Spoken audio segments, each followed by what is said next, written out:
ఓం శ్రీ సీతారామాభ్యాం నమః.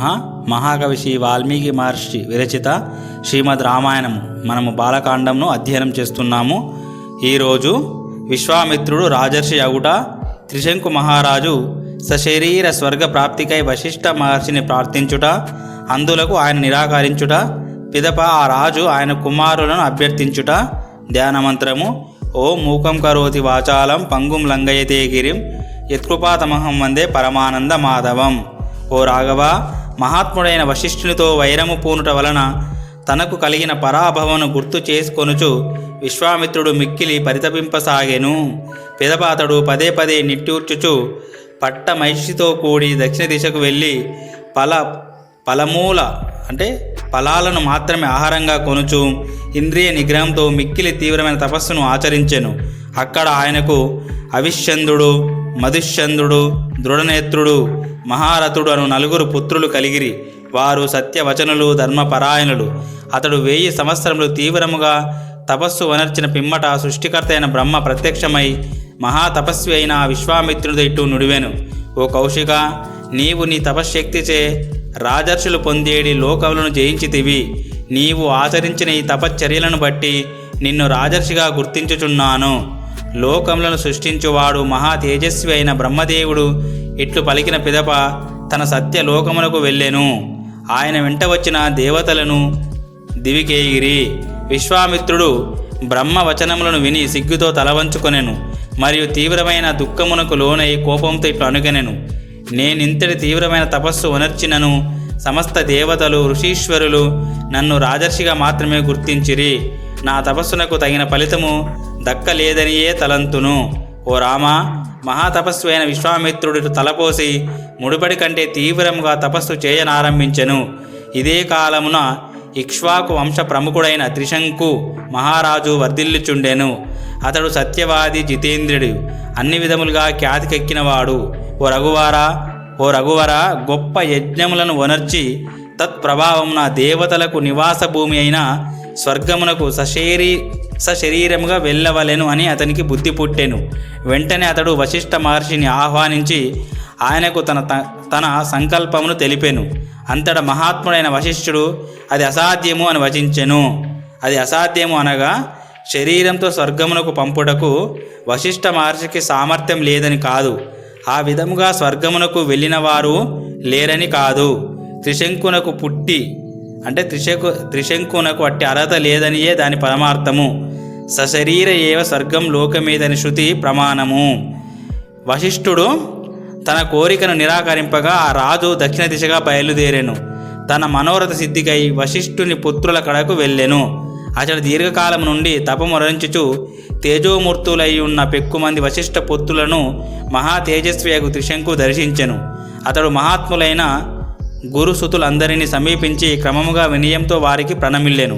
పిమ్మట లజ్జతో తలవంచుకొని అంజలి గడించి ఆ మహానుభావులతో ఇట్లు విన్నవించుకొనెను: మీరు అనన్య శరణ్యులు, ప్రపత్తితో మిమ్ము శరణుజొచ్చుచున్నాను.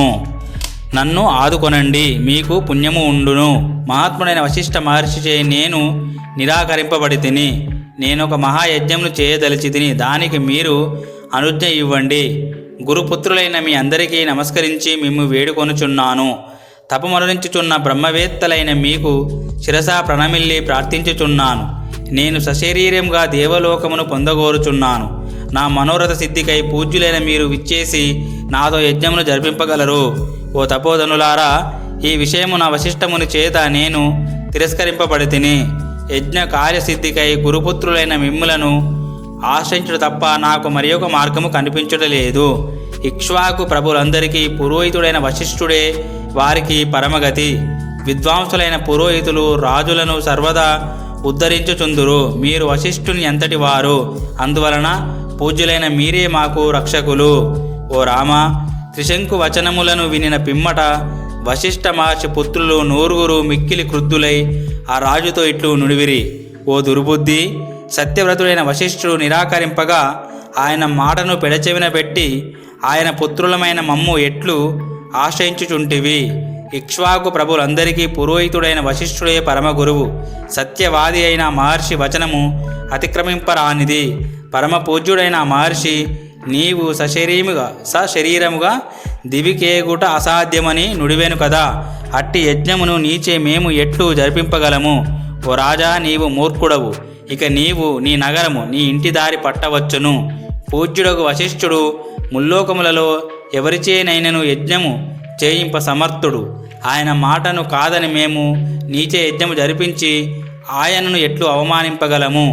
క్రోధావేశంతో పలికిన వారి మాటలు విని ఆ రాజు మరల వారితో ఇట్లు నుడివెను. గురువైన వశిష్ఠుడు అట్లే ఆ గురువుగారి పుత్రులైన మీరు నన్ను తిరస్కరించితిరి. ఓ తపోధనులారా, మీకు శుభమవుగాక.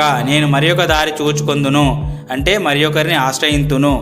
సాక్షాత్తు బ్రహ్మపుత్రుడు కులగురు అయిన వశిష్ఠుని మాటను త్రోసి పుచ్చుటే కాక ఆ రాజు దురహంకార పూరితుడై ఇతరులను ఆశ్రయించేదనని పలికిన మాటలను విని ఆ మహర్షి పుత్రులు మిక్కిలి క్రుద్ధులై, నీవు చండాలత్వమును పొందుదుగాక అని అతనిని శపించిరి.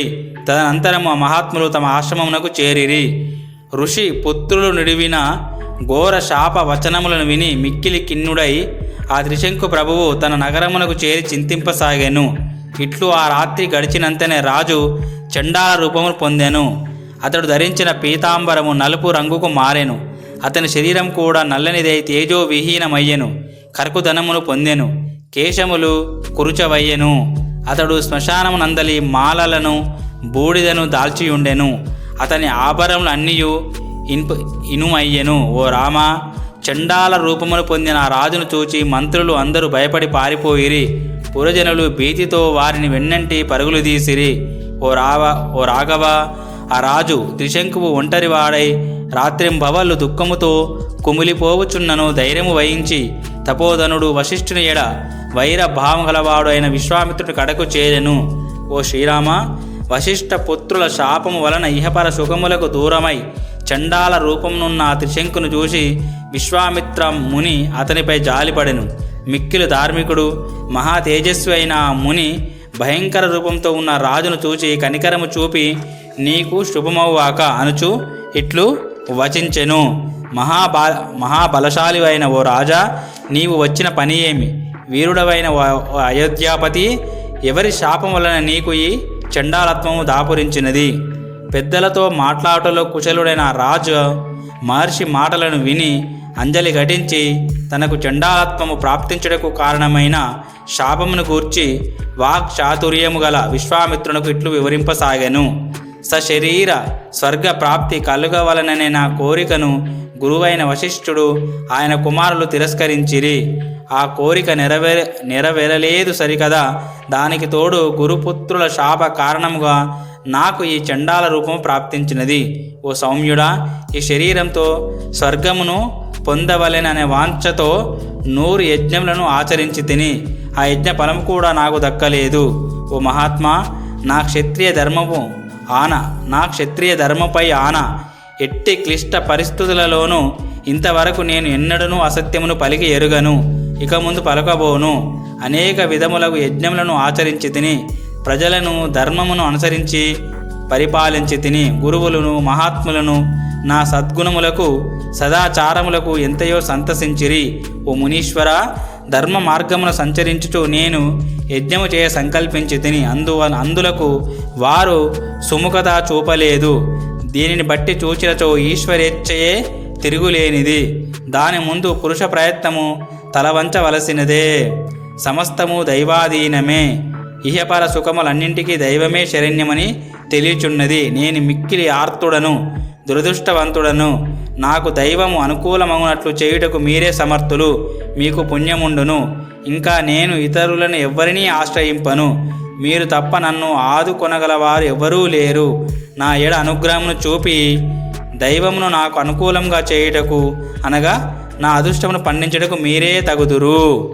తరువాత త్రిశంకుని ప్రార్థనపై విశ్వామిత్రుడు, నిన్ను సశరీరముగా స్వర్గమునకు పంపెదను అనే ఆ ఘట్టాన్ని చూద్దాము. ఓం శాంతి శాంతి శాంతి. హరి ఓం తత్సత్. సర్వం శ్రీరామకృష్ణార్పణమస్తు.